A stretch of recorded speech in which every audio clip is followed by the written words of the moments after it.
Perjuangan suami cari istri yang selingkuh sambil gendong anak tengah viral di media sosial. Si suami menangis istrinya kabur dengan temannya sendiri. Sang suami tak menyangka temannya menjadi pebinor alias perebut bini orang. Padahal ia sering membantu temannya tersebut dengan memberi tumpangan tempat tinggal. Dalam unggahannya itu, ia bercerita bahwa seorang pria membawa 2 anaknya tengah mencari keberadaan sang istri yang meninggalkannya. Ibu rumah tangga macam mana yang meninggalkan suami dan 2 anaknya selama sepekan tidak pulang? Pria itu jauh-jauh dari Cengkareng bersama 2 anaknya berusia 5 bulan dan 3 tahun mencari istrinya. Awal terbongkarnya main serong itu saat sang suami mengetahui chat mesra istrinya dengan temannya sendiri.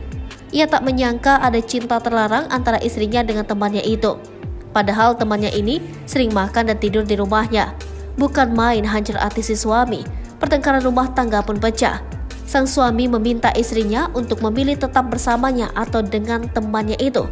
Ternyata istrinya memilih pergi meninggalkan sang suami dan pergi bersama temannya. Namun sang suami kemudian mencari keberadaan istrinya yang sudah pergi. Sambil membawa 2 anaknya, suami itu pergi mengendarai motor dari Cengkareng menuju kawasan Tambun, rumah kakak temannya itu. Ia menduga istri dan temannya itu berada di sana. Pencarian itu tak membuahkan hasil. Akun Apria Prian meminta agar sang istri bila melihat video ini untuk menemui sang suami.